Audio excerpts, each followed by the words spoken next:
Silakan duduk. Shalom. Oke, Kejadian 1 ayat 26. Ada sebuah korelasi yang sangat indah antara hadirat Tuhan dan kemuliaan Tuhan. Dan kita sebagai orang Kristen harus bisa menjawab apa itu hadirat, apa itu kemuliaan. Karena perkataan atau kata-kata seperti begini agak-agak ngambang. Secara aplikatif akhirnya kita nggak bisa gambarkan, kita hanya bisa sebut-sebut aja. Dan akhirnya kita nggak paham bahwa ini ternyata ditempatkan dalam hidup kita dan secara aplikasi bagaimana saya mengerti hal-hal seperti ini. Pertama kali identitas manusia disebut, itu ditulis di Kejadian 1 ayat 26. Ayat 26 itu adalah ayat yang memberikan pertama kali kepada manusia tentang apa yang Tuhan lihat dalam hidup kita. Dan ayat itu adalah ayat yang sangat-sangat dahsyat, ayat yang luar biasa. Bahkan di ayat ini merupakan ayat yang menyatakan kepada kita, kita diminta untuk menguasai hidup kita. Kita tidak bisa menguasai hidup kalau kita tidak mengerti identitas di dalam Tuhan. Itu sebabnya di ayat 26 ada kata yang sangat penting, yaitu kata supaya. Kata yang sangat sederhana, tapi seringkali nggak dibahas, karena kata ini adalah kata sambung, therefore, oleh sebab itu. Dan itu sebabnya kalau ada kata supaya, berarti saya harus melakukan bagian yang pertama, baru saya bisa lakukan bagian yang kedua. Saya belajar supaya saya pandai. Saya belajar supaya saya mengerti. Saya belajar supaya saya memiliki pengetahuan. Saya belajar tentang pernikahan supaya pernikahan saya berhasil. Jadi berarti bagian pertama itu harus beres dulu. Supayanya itu bisa akhirnya melakukan bagian yang kedua. Nah, ayat 26 itu ada kata supaya di situ. Dan dimulai dengan kalimat yang luar biasa, dikatakan berfirmanlah Allah, baiklah kita menjadikan manusia menurut gambar dan rupa kita. Itu identitas. Supaya. Mereka berkuasa atas ikan-ikan di laut, burung-burung di udara, atas ternak, karena memang banyak binatang saat itu. Nah, ini dia yang relevan bagi kita, atas seluruh bumi. Dan atas segala binatang melata yang merayap di bumi. Jadi kalau kita nggak ngerti siapa saya di dalam Kristus Yesus, saya tidak akan bisa menguasai hidup saya. Sesederhana itu. Yang terjadi sebaliknya, kalau saya nggak ngerti identitas saya, kehidupan saya menguasai saya. Saya punya teman yang dikit-dikit, kalau ke rumah, gue keluar bentar ya, kenapa? Ngerokok. Kenapa? Karena hidupnya dikuasai tembakau. Karena butuh nikotin pokoknya tiap hari. Nagih pokoknya badannya. Gue ke rumah lo boleh gak Bil? Boleh. Gue bawa minuman gue boleh gak? Bukan aqua kalau dia bilang minuman. Alkohol lah. Karena dia butuh, tubuhnya nagih. Karena hidupnya dikuasai alkohol. Orang yang masih terikat dengan pornografi, manusia menguasai dia. Sesederhana itu. Karena apa? Nggak ngerti identitas di dalam Tuhan. Dan diperburuk lagi karena orang-orang seperti ini tidak mengerti, di dalam perjalanan hidupnya ada orang melukai hati dia, dia percaya apa kata orang itu kepada dia. Mungkin orang tuanya, mungkin teman dekatnya yang ngebully dia dan pernah bilang bahwa dia bodoh, dia nggak layak, dia adalah orang yang selalu gagal, dia percaya sama opini manusia.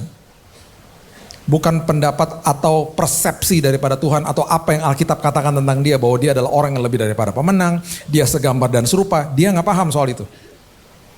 Saya cuma mau kasih tahu kepada kita, identitas kita yang sebenarnya adalah di ayat ini. Ada seorang, namanya Brian Nichols, dia adalah pemerkosa, dan dia ada di courtroom di kota Atlanta, akan diadili. Dan dia sedang dibawa sama seorang polwan, dan rupanya polwan ini yang mengawal dia, rupanya safety procedure-nya tidak baik. Jadi si Brian Nichols ini akhirnya berhasil mengambil pistol daripada polwan tersebut. Dia pukul kepalanya sampai pingsan, dia masuk ke dalam ruang sidang, ditembak hakimnya. Kalau nggak salah paniteranya juga mati, ada beberapa orang, 2-3 orang mati di dalam ruang sidang. Brian Nichols kabur dengan mobilnya, mobil yang ada di luar courtroom. Dikejar sama polisi, terjadilah police chase di situ. Di kota Atlanta. Itu mencekam, mengerikan karena orang ini pembunuh berarti. Dia akan diadili sebagai pemerkosa, sekarang dia udah bunuh orang. Bagi polisi saat itu, orang ini adalah orang yang kalau ketemu udah dihajar mati aja udah. Karena bisa membahayakan orang lain. Dia kabur, dia masuk ke dalam sebuah rumah. Dia masuk ke dalam rumah itu, dia akhirnya terkepung di situ, dia nggak bisa kemana-mana lagi. Dia menyandera orang yang ada di dalam rumah itu, dan rumah itu adalah rumah yang dimiliki oleh seorang ibu yang namanya Ashley Smith. Ibu Ashley Smith disandera kalau nggak salah sekitar 6 jam di dalam rumahnya. Dan dia katakan kepada polisi, kalau kamu masuk ke dalam rumah ini, if you ambush me, kalau kamu masuk dan ambush saya tembak nih ibu. Yang polisi nggak berani bertindak, cuma dikepung aja. Berusaha terjadi negosiasi yang akhirnya gagal. Dengan berjalannya waktu, Ibu Ashley Smith bilang begini sama dia. Saya mesti beres-beres nih di rumah saya. Kalau kamu cuma suruh saya duduk di sini, udahlah biarin saya mau ke dapur. Kamu liatin saya aja nggak apa-apa. Cuman selagi saya di dapur nih, kamu baca nih buku Purpose Driven Life, karangan Rick Warren. Buku yang dalam 7 bab pertama itu menggambarkan siapa kita, kenapa kita ada, kenapa Tuhan ciptakan kita, buat apa Tuhan ciptakan kita. Dia baca. Brian Nichols, setelah dia baca beberapa bab dari buku itu, nggak sampai habis. Dia tahu apa yang Alkitab katakan tentang siapa dia di dalam Kristus Yesus. Bapak Ibu, dia nangis, dia bertobat, dia terima Yesus, dan dia bilang sama polisinya, tangkap saya. Brian Nichols dihukum seumur hidup. Dan ini pernyataan yang keluar dari mulutnya. Tubuh saya akan ada di penjara seumur hidup, tetapi jiwa dan roh saya sudah jadi milik Kristus. Karena saya ngerti siapa diri saya di dalam Tuhan. Setiap kali orang yang hidupnya dikuasai sama kebenaran firman, dia sanggup menguasai hidup. Makanya ayat 26 tuh dahsyatnya luar biasa. Ayat 26 itu dimulai waktu tahun 2007 saya lagi belajar ayat ini, tiba-tiba jam 11 malam Tuhan bilang mundur Bill dikit. Baca ayat sebelumnya supaya kamu ngerti. Ayat 11 di Kejadian 1 ini mengatakan bahwa Tuhan itu berfirman kepada tanah ketika Tuhan menciptakan tumbuh-tumbuhan. Jadi Tuhan mengatakan kepada tanah, hei tanah, kamu jadi sumber bagi tumbuh-tumbuhan. Makanya ayat 11 berbunyi begini. Hendaklah tanah, Tuhan berfirman kepada tanah, hendaklah tanah menumbuhkan tunas-tunas muda, tumbuh-tumbuhan yang berbiji, segala jenis pohon buah-buahan yang menghasilkan buah yang berbiji, supaya ada tumbuh-tumbuhan di bumi, dan jadilah demikian. Tuhan menjadikan tanah sumber bagi tumbuh-tumbuhan. Tuhan berfirman kepada tanah. Itu sebabnya ketika tumbuh-tumbuhan dipisahkan dari sumbernya, mati nggak? Matilah. Jadi sambal goreng labu siam di atas meja. Salah satu sayur yang saya suka. Sambal goreng labu siam. Wow. Kepada siapa Tuhan berfirman ketika dia menciptakan ikan-ikan di laut? Ayat 20 mengatakan apa? Coba lihat. Ayat 20. Firman Tuhan katakan begini. Hendaklah dalam air berkeriapan makhluk yang hidup. Bahasa Inggrisnya dengan sangat jelas. Let the water produce.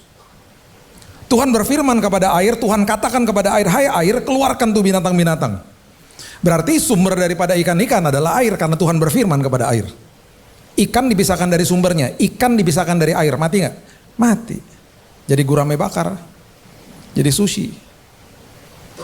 Kemudian Tuhan berfirman kepada siapa ketika dia menciptakan binatang melata dan binatang liar? Tuhan berfirman kepada bumi, ayat 24. Tuhan katakan begini kepada bumi, hendaklah bumi mengeluarkan segala jenis makhluk yang hidup, ternak, binatang melata, dan segala jenis binatang liar, dan jadilah demikian. Let it be. Itu sebabnya binatang melata, binatang liar, habitatnya adalah bumi. Dipisahkan dari bumi atau diganggu di habitatnya, gak bisa berfungsi dia. Kemarin saya baru pulang, berapa minggu lalu saya baru pulang dari Belitung. Kita ada pelayanan di beberapa desa. Orang lokal bilang gini, Pak, di sini ada binatang sangat unik namanya Tarsius. Tarsius, kayak nama Romawi ya. Apanya Pilatus? Itu binatang Pak, dia agak-agak crossover Pak, dari koala sama kera. Matanya gede, tinggalnya di pohon, keluarnya malam. Itu binatang Pak, kalau Bapak ketemu ya Pak, kalau misalnya sampai Bapak ketemu terus dia tiba-tiba lagi jedok-jedokin kepalanya ke kayu atau ke pohon, berarti dia nggak pengen dilihat sama Bapak. Maksudnya apa? Berarti kalau dia lagi jedok-jedokin kepala, jangan dianggap lucu Pak, itu lagi proses bunuh diri. Ah yang benar, iya, itu berarti dia stres liatin Bapak. Nah kalau Bapak lihat dia terus dia melototin balik, dia begini, melotot begini, berarti dia senang sama Bapak. Oh gitu. Itu dari situ aja saya bilang gini, wow luar biasa banget ya Tuhan. Berarti semua dikasih kemuliaannya. Nah kita tarik lebih dalam. Di dalam gambar dan rupa Tuhan, semua ciptaannya diberikan kuasa, atribut, karakternya Tuhan. Oke?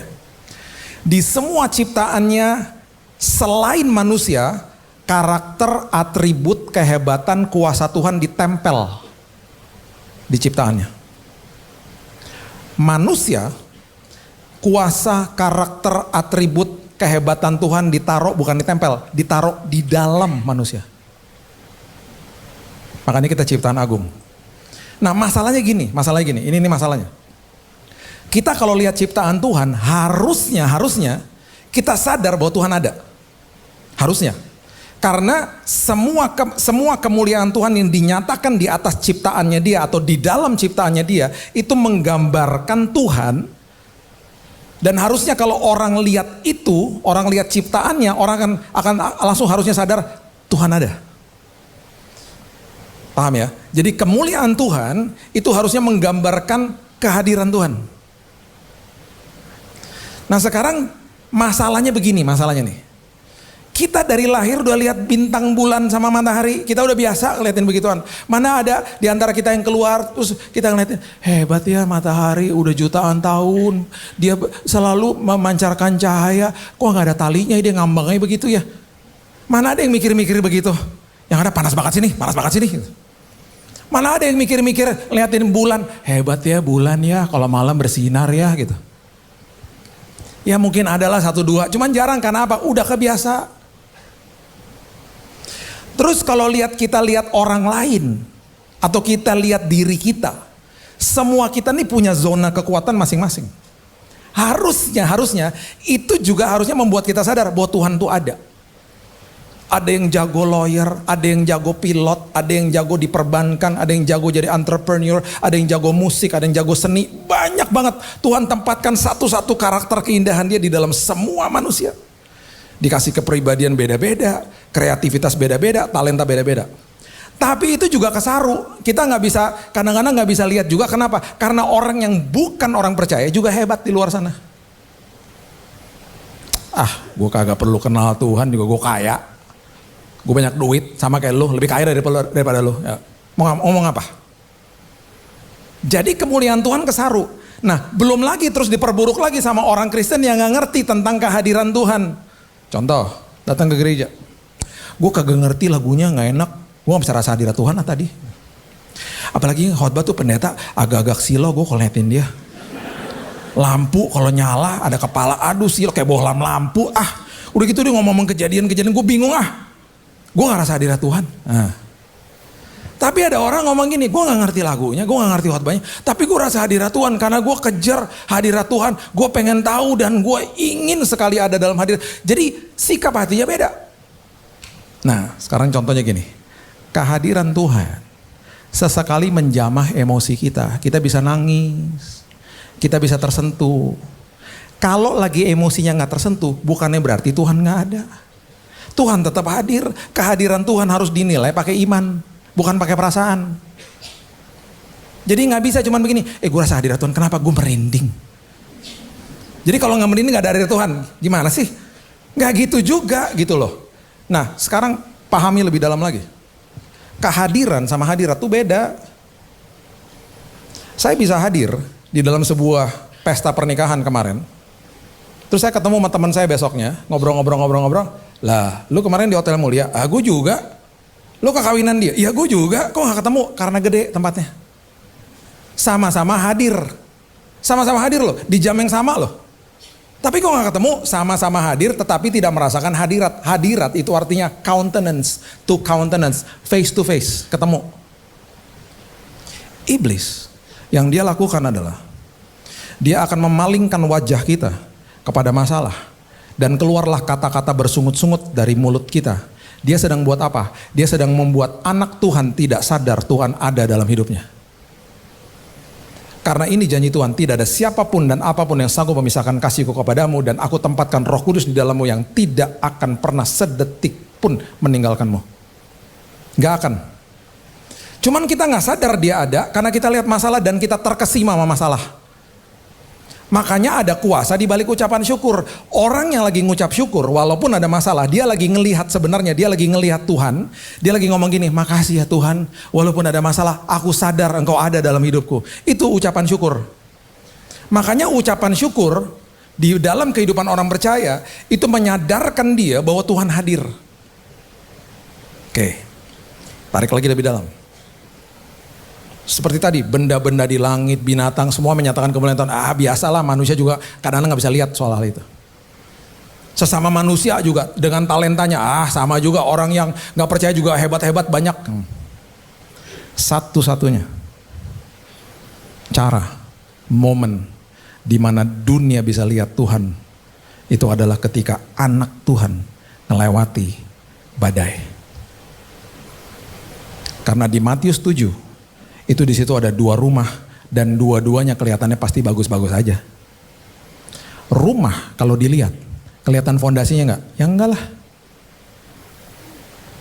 Rumah ada 2 nih, yang satu didirikan atas batu, satu didirikan atas pasir. Kelihatan enggak batunya? Kelihatan enggak pasirnya? Enggak lah. Mana kelihatan? Yang kelihatan rumahnya. Kelihatan rumah itu kuat ketika ada badai. Karena yang satu rusak dan hancur, yang satu berdiri teguh. Yang berdiri teguh, orang akan bertanya, kok kuat sih? Fondasinya beda. Makanya di dalam masalah itu kesempatan kita kasih tahu kepada dunia tentang kemuliaan Tuhan. Kita kasih tahu kepada dunia, di dalam kelemahanku kuasanya dinyatakan, makanya aku berdiri teguh. Makanya di dalam semua masalah itu sebenarnya adalah sekolah kehidupan buat anak-anak Tuhan supaya paham siapa Tuhan dan untuk menyatakan kemuliaan Tuhan di dalam hidupnya. Makanya yang namanya badai itu adalah kurikulumnya, gurunya Tuhan, buku manualnya Alkitab.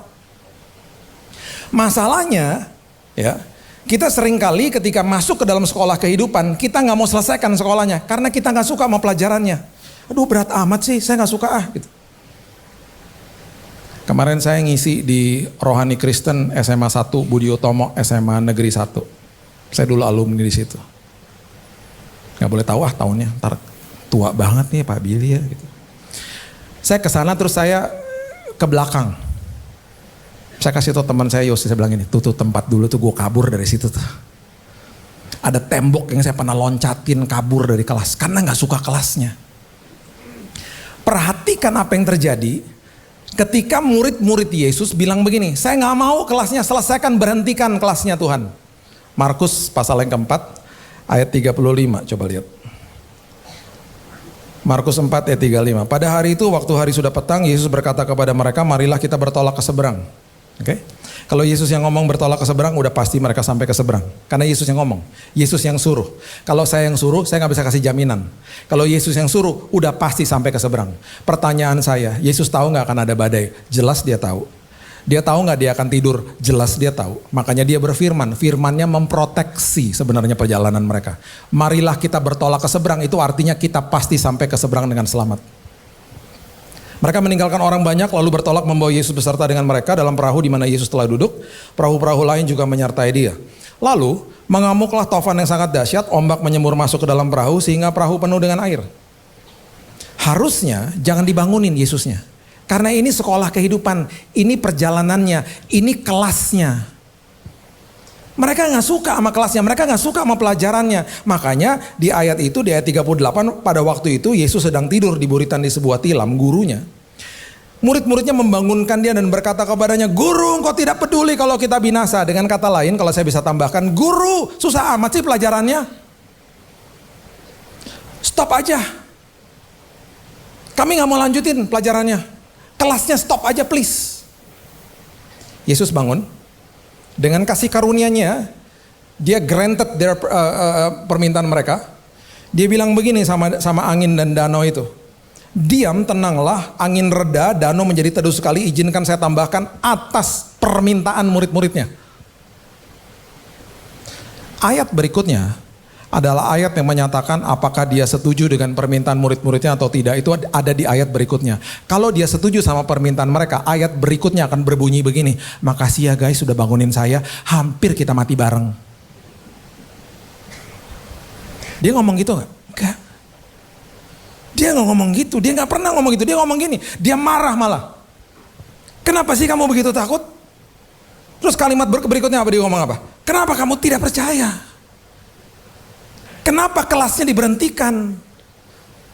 Kalau kelasnya diberhentikan, kalau pelajarannya nggak tuntas, manusia tidak akan paham, tidak akan ngerti, pengetahuan yang nggak dapat. Betul ya?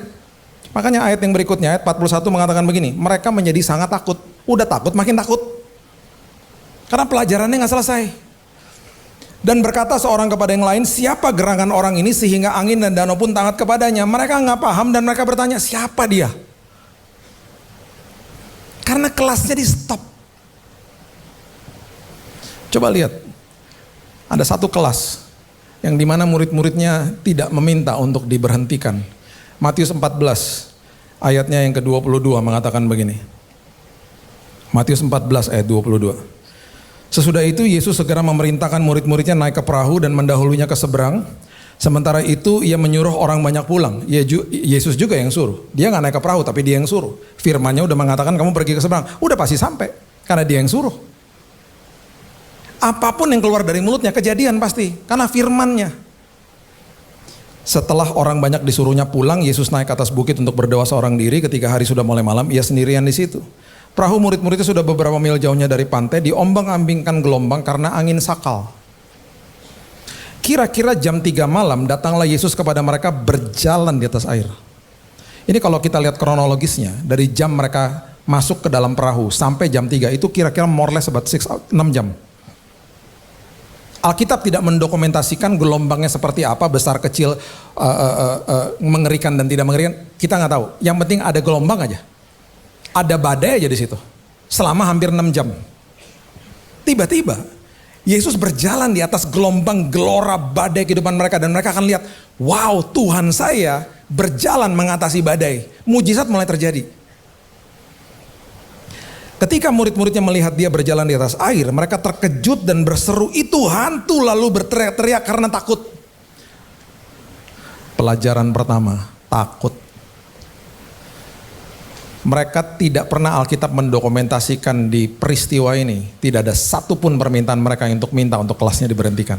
Atau badainya diberhentikan, gak ada. Tetapi segera Yesus berkata kepada mereka, tenanglah, aku ini jangan takut. Satu pelajaran selesai. Pelajaran takut selesai. Karena pelajaran takutnya selesai dan tuntas, Petrus datang kepada dia, berseru menjawab dia, Tuhan apabila engkau itu suruhlah aku datang kepadamu berjalan di atas air. Dia udah mulai gak takut. Karena udah selesai tuh pelajaran takutnya. Sekarang saya mau jalan di atas badai. Wow, dia berjalan. Yesus bilang datang. Petrus turun dari perahu berjalan di atas air mendapatkan Yesus. Gitu-gitu Petrus pernah jalan di atas air. Teman-temannya dulu ngeceng-cengin dia, lu nyangkal, lu kurang ajar, lu jangan banyak berisik deh, lu pernah jalan di atas air nggak kayak gua gitu. Walaupun cuma sebentar dia pernah jalan di atas air. Pelajaran berikutnya, tetapi ketika dirasanya tiupan angin, takutlah ia, mulai tenggelam lalu berteriak, Tuhan tolong aku. Pelajaran berikutnya begini. Yesus mengulurkan tangannya dan dia mengatakan, hai orang kurang percaya, mengapa engkau bimbang? Yang tadi pelajaran takut tuntas, pelajaran bimbang tuntas. Satu-satu tuh, semua pelajaran yang dituntaskan sama Yesus. Ayat berikutnya, lalu mereka naik ke perahu dan angin pun reda. Izinkan saya tambahkan di situ, diredakan karena memang sudah waktunya kelasnya selesai. Diredakan karena memang selesailah seturut sama waktunya Tuhan. Perhatikan apa yang terjadi ketika kelasnya selesai dan gak ada yang berhentikan kelasnya dan gak ada yang kabur dari kelasnya. Ayat 33, orang-orang yang ada di perahu menyembah dia dan katanya, sesungguhnya engkau anak Allah. Yang satu mereka gak paham siapa dia dan mereka makin takut. Yang satu mereka mengenal siapa Tuhannya. Ketika ada badai, itu kesempatan kita kenal siapa Tuhan kita. Karena tidak pernah sedetik pun dia lepaskan tanganmu. Di saat kita masih balita atau baby ya, masih bayi, kita akan meraih pegang jari orang tua kita. Kita masuk ke usia balita, kita pegang mainan. Musim berganti, apa yang kita pegang berubah-berubah. Masuk ke remaja mungkin pegang HP. Masuk jadi pemuda pegang tangan pacar. Masuk jadi orang yang mahasiswa misalnya, pegang apa? Pegang ijazah. Masuk sebagai eksekutif muda, pegang tangga karir. Masuk ke dalam pernikahan, pegang tangan pasangan. Masuk ke dalam masa pensiun pegang stick golf atau alat berkebun misalnya. Masuk ke dalam jenjang usia senja pegang tongkat mungkin. Musim berganti, yang kita pegang berubah-berubah. Tapi ada satu tangan yang tidak pernah melepaskan hidupmu, tangan dia adalah tangan Yesus. Musim berganti, tangan itu tangan yang paling perkasa. Dan bahkan di dalam lembah kekelaman pun, di dalam terowongan yang gelap pun, di dalam padang gurun pun, dia menyertaimu. Dialah Allah Immanuel itu. Biarkan selesaikan badainya, karena kita lagi nerobos sama-sama dia. Dan itu sekolah kehidupan. Karena di ujung daripada itu semuanya, kemuliaannya dinyatakan buat orang-orang sekeliling kita. Kok lu bisa sih ngelewatin itu? Ada Tuhan. Teman saya masuk ke rumah sakit waktu saya kena kanker, divonis mati 3 bulan tahun 2019. Bill, lu kayak tengkorak Bill, gue jadi nangis, gue gak sadar tuh lu Bill. Habis ngobrol-ngobrol dia bilang gini, Bill, kalau itu terjadi sama gue gak mungkin sekuat lu Bill. Saya bilang gini, gak gitu kali caranya. Kalau lu diizinkan Tuhan lewatin badai, di dalam kelemahan lu, kan lu pasti lemah kan? Kuasanya dinyatakan dalam hidup lo. Karena justru di dalam badai, Tuhan mau menyatakan kepada dunia siapa dia. Lewat anak-anaknya. Makanya kemuliaan Tuhan dinyatakan lewat hidup kita justru ketika ada badai. Dunia akan melihat. Dan itu membawa berkat bagi kita karena kita diubahkan Tuhan. Kita dapat terobosan di sini sebelum kita menerobos masalahnya. Kemarin di Belitung ada seorang ibu datang kepada saya. Dia nangis, dia bilang begini, Pak Billy, saya seorang guru TK Pak. Di tahun 2008 Pak, anak saya dipanggil pulang sama Tuhan. Usia dia masih 3 tahun. Dia kena kanker Pak. Terus dia bilang gini sama saya gak punya kesaksian seperti Pak Billy. Pak Billy disembuhkan Tuhan, anak saya gak disembuhkan Tuhan Pak, dia dipanggil pulang sama Tuhan. Saya gak punya kesaksian seperti Bapak. Terus dia ngomong gini, Pak, sejak 2008 Pak, sejak anak saya dipanggil pulang sama Tuhan, tadinya saya gak suka anak Pak. Anak-anak lain, orang lain kalau lihat saya pada takut. Tiba-tiba hati saya diubahkan, saya jadi punya belas kasihan Pak. Jadi saya akhirnya mau ngajar TK Pak. Jadi saya ngajar TK sampai hari ini Pak. Tapi saya gak punya kesaksian seperti Bapak. Waktu saya diberikan kesempatan berbicara, saya bilang gini, Bu, yang Ibu kasih tahu sama saya itu kesaksian Ibu. Bu, Ibu tahu nggak berapa ratus anak, mungkin ribuan dari tahun 2008 yang Ibu jamah. Karena hidupnya Ibu, hatinya Ibu diubahkan sama anak Ibu. Dia cuma ditugasin 3 tahun Bu sama Tuhan. Anaknya Ibu tuh pahlawan buat Ibu. Bu, saya disembuhkan Tuhan dari kanker betul, tapi saya masih hidup di dalam tubuh yang fana Bu. Anaknya Ibu dipisahkan dari casing tubuh yang udah hancur Bu. Dan di detik dia tutup mata di bumi, dia bangkit di pangkuan Bapa di sorga. Karena kematian gak berkuasa atas orang-orang percaya Bu. Karena Yesus yang mengalahkan kematian di kayu salib. Di Tesalonika dikatakan apa? Jangan berduka seperti orang tidak memiliki pengharapan. Satu hari kelak ibu akan dipertemukan dengan dia kembali Bu. Saya gak tahu dia bisa lihat ibu atau tidak. Kalau dia bisa lihat, buat dia bangga Bu. Ini kesaksian dahsyat Bu. Semua kita punya pengalaman beda-beda sama Tuhan. Penyertaan Tuhan gak pernah gagal loh Bu. Ibu lagi nyatakan kemuliaan Tuhan. Ibu lagi ngasih tahu kepada banyak orang bahwa Tuhan itu ada. Ibu gak tinggalin dia loh Bu. Bu, saya punya teman Bu. Saya punya teman baik. Anaknya 21 tahun lagi kuliah di Jerman meninggal Bu. Itu teman saya ngomong gini sama saya, Bill, gue waktu lagi ngambil jenazah anak gue Bill. Itu gue kalau gak dipegangin sama teman gue lagi lari ke kereta cepat. Gue mau bunuh diri Bill. Untung ada yang megangin gue udah gak ada harapan Bill. Bapak Ibu tahu gak apa yang terjadi sama dia? Hari ini dia punya persekutuan doa namanya Victorious Mother. Dia ngumpulin ibu-ibu yang anaknya dipanggil pulang sama Tuhan. Dia jadi berkat. Dan ibu-ibu ini menjangkau ibu-ibu yang lain juga. Mereka berkumpul, mereka saling menguatkan, kemuliaan Tuhan dinyatakan di situ. Orang sadar bahwa Tuhan ada gara-gara anaknya lewat badai dan berdiri teguh. Itu. Makanya ini yang saya katakan. Ketika orang datang kepada saya dan bilang, Bill, lu dapat mujizat kesembuhan dari kanker. Bukanlah. Mujizat yang gue terima adalah gue, istri gue, dan kedua anak gue diubahkan Tuhan. Kesembuhannya bonus. Karena Tuhan kalau sembuhin orang tinggal balikin tangan sembuh. Tapi perubahan karakter itu memerlukan respon daripada kita. Saya menikah sama istri. Kalau Bapak Ibu tahu film MacGyver itu istri saya. Seorang yang tidak mempunyai dimensi iman. Nggak ada. Karena semua pakai logika. Satu hari saya tanya sama mbak di rumah, ibu mana? Lagi di garasi pak, saya ke garasi tau gak dia ngapain? Kipas angin lagi dibongkar sama dia. Lagi dibetulin. Terus saya bilang gini, ntar pasangnya gimana? Tenang, kan ada YouTube.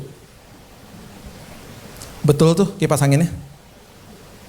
Satu hari lagi hujan keras. Mbak, ibu di mana? Di loteng pak, betulin genteng. Anak-anak kalau di rumah, laptop rusak, pintu rusak, toilet rusak, nggak ada yang manggil daddy, mami. Tuh istri saya, MacGyver. Kalau di film kartun tuh handyman. Tuh. Waktu saya sakit, logikanya nggak bisa bekerja udah, mentok udah.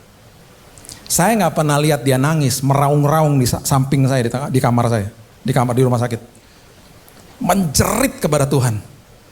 Tuhan, aku nggak tahu lagi harus bagaimana. Itu yang Tuhan mau. Saya nggak pernah dengar itu. Dan waktu saya disembuhkan, dia bilang gini, aku ngucap syukur sama Tuhan. Karena aku lihat Yesus, aku ngalami Yesus dalam hidupku.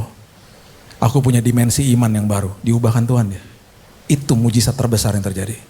Karena kemuliaan Tuhan dinyatakan lewat pengalaman hidup orang-orang percaya. Makanya kalau ada masalah, ada badai, itu sekolah kehidupan Bapak Ibu. Biarkan tuntas. Tuhan pegang tangan kita kok. Supaya kemuliaan dinyatakan, supaya dunia bisa akhirnya bertanya, siapa Tuhanmu? Saya percaya apapun yang kita sedang lewati, kita sedang mengalami terobosan sama Tuhan. Dan ingat, jangan kejar-kejar jawaban doa. Tuhan udah kasih, udah siapkan yang terbaik. Nikmati penyertaan Tuhan selagi menunggu jawaban doa. Keintiman terjadi, perubahan karakter terjadi, pertumbuhan rohani terjadi di situ. Dan perkara besar terjadi di situ. Kita akan belajar banyak hal di dalam penantian kita. Tuhan tahu yang terbaik buat kita. Kapan dia kasihnya, terserah dia. Dia tahu waktu yang tepat, bukan kita. Dia maha tahu, kita suka sok tahu. Biarkan dia yang bekerja.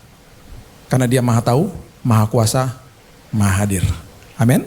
Berikan tepuk tangan kita untuk Tuhan kita. Terima kasih Bapak yang baik, mengucap syukur buat siang hari ini, sore hari ini. Hamba-Mu percaya apapun yang sudah disampaikan terbenam dalam kehidupan kami, terus berkumandang dalam hidup kami. Aku stop berbicara, firman Tuhan tidak pernah stop berbicara. Firman Tuhan terus mengingatkan kami, menjadi penopang hidup kami. Dan kami percaya walaupun kami berjalan di dalam kegelapan apapun, Tuhan beserta dengan kami. Kami percaya kehidupan kami penuh kesaksian karena kami mengalami Yesus. Hanya di dalam nama Tuhan Yesus kami sudah berdoa, kami sudah senantiasa mengucap syukur. Kita sama-sama katakan, amin. Tuhan berkati.